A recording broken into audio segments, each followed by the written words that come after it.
In this part, I talked with Erin Zhang from episode 8, who was previously a business development executive at Green Monday. Hello again, Erin, and welcome back to the Cultivating Careers in Alternative Proteins podcast. It's so nice to speak with you again.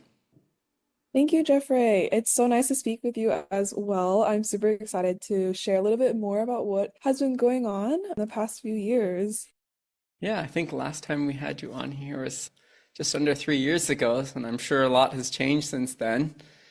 So, just to start off, picking up from where we last left off and heard about your story, can you tell us from what happened since then and where you are today? Yeah, last time we talked, I was actually working at Green Monday in Shanghai. Since then, I've worked in the Bay for 2 years and now have recently relocated to the DC, Virginia area. So, a lot of changes to say the least. So expanding a little bit more on my path to where I am right now, I ended up leaving Green Monday due to COVID reasons in 2022.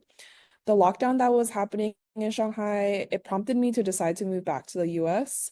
And after I made the move, I ended up landing a job at New Roots Institute, which relocated me to the Bay Area.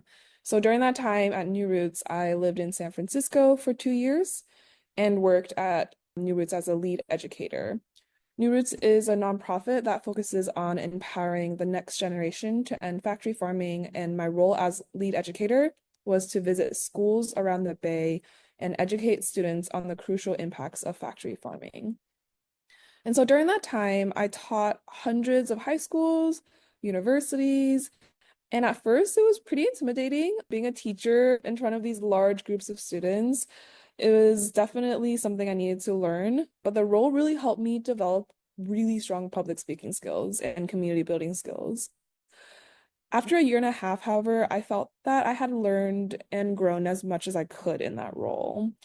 And so I ended up wanting to hone my skills in a different aspect, in a different way. And I had a strong desire to seek out something new that would challenge me in a fresh perspective. And so while I think education is really, really important, and I personally have a lot of respect for teachers after this experience, I realized a lot of my real interest was actually still in corporate engagement, which makes sense considering my previous role at Green Monday. I was doing business development, which is very much sales facing and corporate facing. So after realizing this, I ended up leaving New Roots and put myself back on the job market. I ended up being unemployed for quite a few months, and during that time, I won't lie, it was pretty rough. I sent in a lot of applications, faced a lot of rejections, and the uncertainty was pretty uncomfortable to sit in. And sometimes I would question if I made the right decision. However, I ultimately landed the role I have now at Mercy for Animals, where I work as a global corporate relations specialist. I genuinely believe it's been such a great fit and great role for me, considering my international experience. And it's been able to offer a lot of opportunity for growth that I craved to take the next step in my career. I've worked here for a year now and has offered everything I hoped for and more. I'm extremely grateful to be in the position I am now, especially considering MFA was one of the organizations I looked up to when I first turned vegan in high school. Wow, that is quite a lot of changes during that short period of time. Yeah, I'm glad you had the opportunity to work for New Roots Institute. I remember learning about them. I think that the work that they do is absolutely fantastic. Yeah, thank you. It was definitely a great stepping stone into where I am now. So I'm also very, very grateful to have had that experience with them. Yeah, and can you elaborate a little bit more on the role that you have now? So my role now consists of working with global multinational companies in the food sector, keeping them accountable to their cage-free commitments. Many of these companies have deadlines of 2025, which is this year. So it makes it even more critical for us to make sure these companies are upholding their commitments and doing right for the animals. And given the size and number of corporations who have these commitments, this work is an extremely collaborative effort, which is something I have thoroughly valued. Collaboration that I'm talking about is not only based internally with our different teams and regions at MFA, but it also extends externally with different NGOs across the world. And so, because of this, I've actually had the amazing opportunity to travel around the world, attending global conferences with other organizations that also work on implementing cage-free policies. And just last year, I was able to go to Vietnam, I was able to go to India and Taiwan. So, it's been a really great global opportunity. And it's been so moving to see the sheer number of people in the movement who care about this issue as much as I do.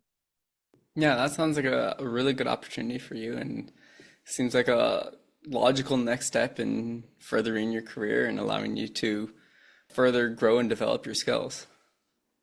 Yeah, it's definitely been a very good fit. And I've always wanted to hold a position or a job where I could integrate my international experience into it. So it's been very, very perfect for that. Yeah, so I want to take maybe a step back here and talk a little bit about your experience searching for a job when you're between New Roots and MFA.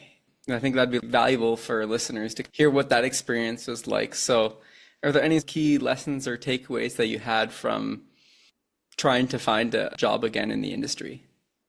Yeah, I mean, I feel like the biggest lesson for me was knowing that I had the ability to take risks and trust myself. I've gained a lot of confidence in my skills actually through that unemployment period and what I bring to the table. That period of uncertainty was really, really tough, and especially facing repeated rejections, sending in hundreds of applications, not hearing back, or even making it to the final round and for it to not work out was really tough. But I ended up channeling a lot of my energy into improving, honing my interview skills, my networking skills, and staying very much committed to my goal. I think deep down, I knew I just had to trust myself, especially trust myself that I made the right decision. And what's funny is that after getting this role at MFA, I finally understood why I didn't land any of the other roles I applied for. The role at MFA is just so up my alley in terms of what I want to do, what I hope to do, and what I wanted to gain from leaving New Roots in the first place. And so learning and embracing the rejection I faced just meant redirection has helped a lot. Nice. Yeah, it's kind of funny how life seems to always have a way of working out in the end. Yes, exactly. And I think a lot of it has to do with just also being patient with the process, just embracing all the opportunities that you have been able to get and just learn from it, even if it doesn't end up the way you were hoping or you were expecting. Yeah, exactly. So much can change. Are there any other pieces of advice that you would have for people looking for a job in the industry based on your experience? Another one of my biggest lessons is to expect the unexpected.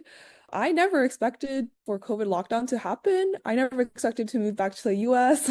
I never really expected leaving New Roots Institute when I first got the job. So making those tough decisions, it's really scary. I mean, leaving your comfort zone is never not scary. So just knowing and trusting that taking risks and really diving into new opportunities that might be out of your comfort zone and might be intimidating actually is an avenue and a key for growth.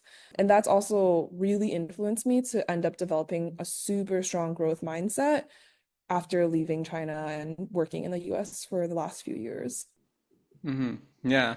The world is changing so rapidly, especially these days. So having that ability to adapt to the ever-changing nature of the industry and working environment is really key to success. Yes, exactly. I think adaptability and resilience is very much needed right now in the climate we're in. Hmm.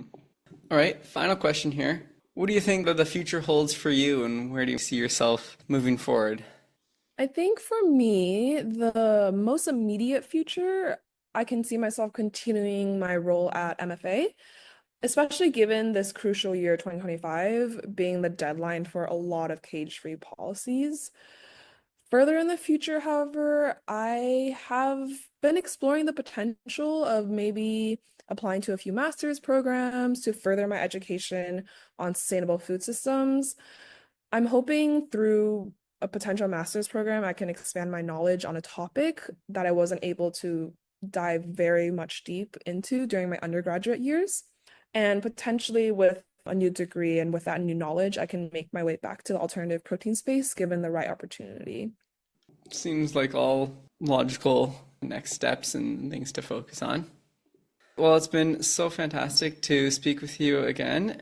I wish you and the rest of the Mercy for Animals team all the best with holding those companies accountable to their commitments. Thank you, Jeffrey. It's been really nice speaking to you as well and being featured on the podcast again. I really am appreciative of the opportunity. Awesome. Thank you so much.